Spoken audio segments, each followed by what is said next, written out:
حبیب ہے، ان تمام مشکلات کے بعد بھی حقانیت کا پیغام عام کر رہا ہے، صداقت کا پیغام عام کر رہا ہے۔ ارے یہی تو وجہ تھی آج جدید سرائے کا وجود ہے، سرائے ابلاغ کی کمی نہیں ہے، تفصیل کی کمی نہیں ہے، اخبارات کی کمی نہیں ہے، میڈیا کی کمی نہیں ہے، پرنٹ میڈیا کی کمی نہیں، الیکٹرانک میڈیا کی کمی نہیں، لیکن اس زمانے میں یہ اسلحے نہیں تھے، یہ سرائے نہیں تھے۔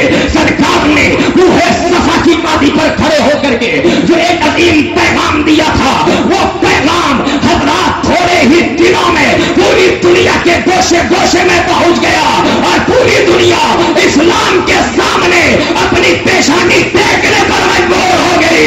یہ نبی کا پیغام تھا، نبی نے جو امن و امان کا پیغام دیا تھا وہ پیغام یہ تھا، نبی فرما رہے تھے ان الدین عند اللہ الاسلام، بے شک اگر کوئی دین ہے اللہ کے نزدیک تو وہ اسلام ہے۔ اس لیے کہ نبی قرآن بن کر آئے تھے، نبی دلیل بن کر آئے تھے۔ ہمارا دعویٰ ہے لا الہ الا اللہ، ہم نے کلمہ پڑھ لیا، ارے صرف کلمہ پڑھنے سے کام نہیں چلے گا، زبان نے کہہ بھی دیا لا الہ تو کیا حاصل، نگاہ ہوتی جو مسلمان نہیں تو کچھ بھی نہیں۔ یہ شہادت گہے الفت میں قدم رکھنا ہے، لوگ آسان سمجھتے ہیں مسلمان ہونا، اس رزق سے موت اچھی جس رزق سے آتی ہو پرواز میں کوتاہی۔ اور اعلیٰ حضرت عظیم البرکت فرماتے ہیں آنکھ والے تیری جوبن کا تماشا دیکھے، دیدے گور کو کیا نظر آئے کیا دیکھے، دیدے گور کو کیا نظر آئے کیا دیکھے۔ حضرات نبی نے اسلام پھیلایا، آپ جانتے ہو آپ بھارت میں رہتے ہو، یہ اسلام بھارت کی سرزمین پر خواجہ کریم نواز کے ذریعے آیا، یہ اسلام بھارت کی سرزمین پر محبوب الہی کے ذریعے آیا، یہ اسلام بھارت کی سرزمین پر متون سمنا کے ذریعے آیا، یہ اسلام بھارت کی سرزمین پر حضرت شاہ عالم کے ذریعے آیا، حضرت قطب عالم کے ذریعے آیا، حضرت قطب بنگال لے کر آئے۔ ان بزرگوں نے اسلام پھیلایا، مخدوم بہار نے اسلام پھیلایا۔ لیکن ایک بات بتانا چاہتا ہوں، آپ فریق مخالف کو ذہن میں رکھے، ان لوگوں نے اسلام کا پیغام ہمیں پہنچایا، لیکن حضرات جب اسلام انڈیا کی سرزمین پر پھیل گیا، اسلام کا پیغام عام ہو گیا تو کچھ دن گزرے تھے، کچھ دنوں کے بعد کچھ ناجائز اولاد پیدا ہوئی، کچھ ناجائز فرزند میدان میں آئے جو اسلام کو مجروح کرنا چاہتے تھے، جن کا عقیدہ یہ تھا، میں نے کہا ہے ظالم کبھی اپنے لبادے میں آیا ہے کبھی اسلام کے لبادے میں آیا ہے۔ حضرات ظالم جب اپنے لبادے میں آیا تھا تو نبی آخر الزمان آخری پیغمبر بن کر تشریف لائے تھے، لیکن اب ظالم اپنے لبادے میں نہیں اسلام کے لبادے میں آ رہا ہے۔ وہ کیا لکھتا ہے، وہ کیا کہتا ہے، وہ ظالم کہاں پیدا ہوا، دہلی کی سرزمین پر پیدا ہوا، نجد سے اٹھا دہلی آیا، دہلی سے بھوپال آیا، پھر پورے انڈیا میں پھیلتا چلا گیا، تھانہ بھون پہنچا، نانسبا پہنچا، گنگو پہنچا، اس نے یہ ٹارگیٹ بنایا، اس نے یہ ایم کیا، یہ نشانہ بنایا کہ اب پیغمبر کی عظمتوں کے خلاف حملہ بولا جائے، اب نبی کے تقدس پر مشتنمائی کی جائے۔ حضرات وہ لکھا نبی ہماری تمہاری طرح ہے، نبی شمار سے زیادہ ذلیل ہے، نبی کو علم غیب نہیں ہے، نماز میں خیال نبی آئے تو نماز نہیں ہوتی ہے، گدھے بیل کھچر کے خیال سے نماز ہو جاتی ہے۔ ماشاء اللہ جب یہ پیغامات عام کیے جا رہے تھے اور لوگوں کا ایمان عقیدہ تباہ ہو رہا تھا، ایسے وقت میں بھی ایک آواز پہنچی ہے، اے میرے پروردگار ان بزرگوں نے ہمیں اسلام دیا ہے لیکن یہ اسلام چھینا جا رہا ہے، بچانے والا کوئی بھیج دے۔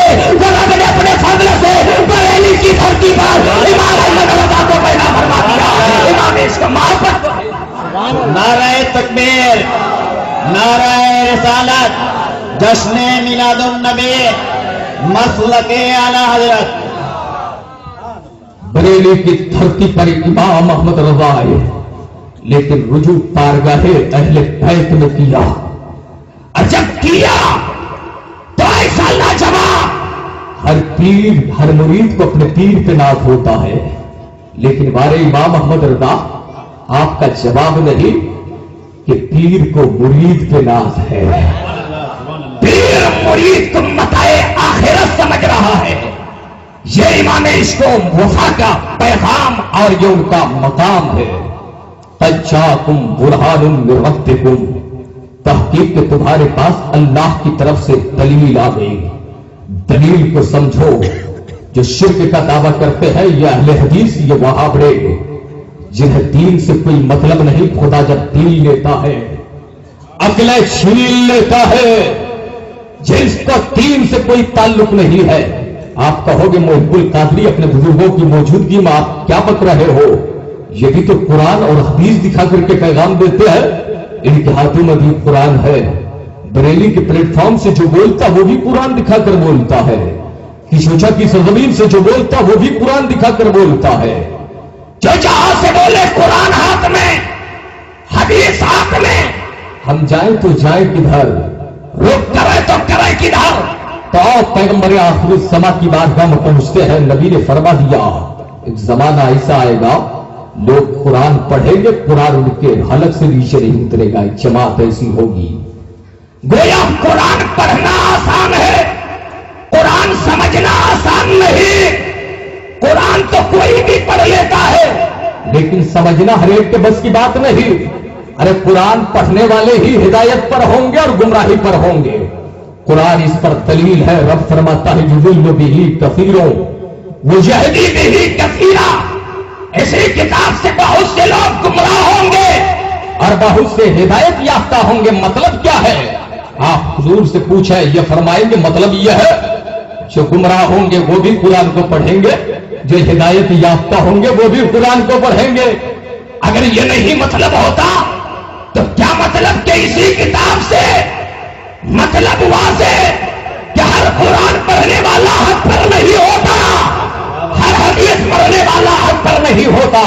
بلکہ یہ دیکھ قرآن ضرور ہے, اہل بیت کا دامن ہاتھ میں ہے کہ نہیں, بزرگوں سے رشتہ مربوط ہے کہ نہیں, اپنے اسلاف کو سینے سے لگا رکھا ہے کہ نہیں. ورنہ حضرات اگر اسلاف کی محبت کا چراغ سینے میں نہیں ہے, بزرگوں کی عقیدت کا چراغ نہیں ہے, تو یقیناً نہ یہ قرآن سمجھ میں آئے گا نہ صاحب قرآن کا مقام سمجھ میں آئے گا. اس لیے پیارے آپ ہوشیار رہے, ان بدعقیدوں سے آپ بچتے رہے. یہ اہل حدیث وہابڑے نبی کے میلاد پر اعتراض کرتے ہوئے کہتے ہیں یہ شرک ہے, یہ کفر ہے, یہ بدعت ہے, یہ ناجائز ہے, یہ حرام ہے. آپ کو محب القادری ایک بات بتانا چاہتا ہے. فقہاء کرام نے قاعدہ وضع فرمایا, وہ فرماتے ہیں الاصل فی الاشیاء اباحۃ. اصل جو ہے اشیاء میں چیزوں میں وہ مباح ہونا ہے, جائز ہونا ہے.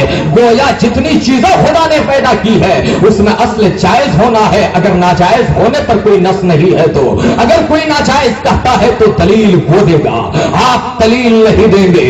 ارے نبی کی آمد کی خوشی سبھوں نے منایا ہے, لیکن اعلیٰ حضرت سرکار فرماتے ہیں نثار تیری چہل پہل پر ہزاروں عید ربیع الاول سوائے ابلیس کے جہاں میں سبھی تو خوشیاں منا رہے ہیں. کیا مطلب ہے؟ حضرت امام ابو القاسم سہیلی رحمت اللہ علیہ نے ایک روایت مطلب فرمائی. آپ فرماتے ہیں ابلیس اپنی زندگی میں 4 دفعے رویا. ایک دفعہ تو وہ تھا ہینا لوینا وہینا اہبتا وہینا الیدا رسول اللہ صلی اللہ علیہ وسلم وہینا نزلت فاتحہ. حضرت امام ابو القاسم فرماتے ہیں 4 دفعے رویا. ان میں سے پہلا دفعہ وہ تھا کہ جب رب نے اس پر لعنت فرمائی. لعنت فرمانے کی وجہ کیا تھی آپ جانتے ہو؟ رب نے فرمایا تھا اسجدوا لآدم, آدم کو سجدہ کرو, لیکن یہ سینہ تان کر کھڑا ہو گیا, ہم سجدہ نہیں کریں گے. ارے آدم کو سجدہ کرنا مقصود نہیں تھا, کروانا مقصود نہیں تھا, بلکہ آدم کی پیشانی پر تاریخ بتاتی ہے. حضرت امام راضی فرماتے ہیں کہ محمد الرسول اللہ کا نور چمک رہا تھا, نبی کی جلوہ گری ہوئی تھی, اس لیے کہ آدم بعد میں ہے, پہلے میرے نبی کا نور ہے. یہ دلیل بعد میں آ رہی ہے, برہان بعد میں آ رہا ہے. لیکن ذرا پوچھو صحابہ کی جماعت سے, حضرت ابو ہریرہ رضی اللہ تعالیٰ عنہ بارگاہ مصطفیٰ مرض کرتے ہیں متا وجبت لکن نبوہ, یا رسول اللہ آپ پر نبوت کب واجب ہوئی, آپ کب نبی ہوئے؟ تو نبی فرماتے ہیں وہ آدم و بین الروح والجسد, میں اس وقت بھی نبی تھا جب آدم آب و گل کی منزل طے کر رہے تھے. گویا مصطفیٰ کا نور سب سے پہلے بنایا گیا. حضرات اس نور کا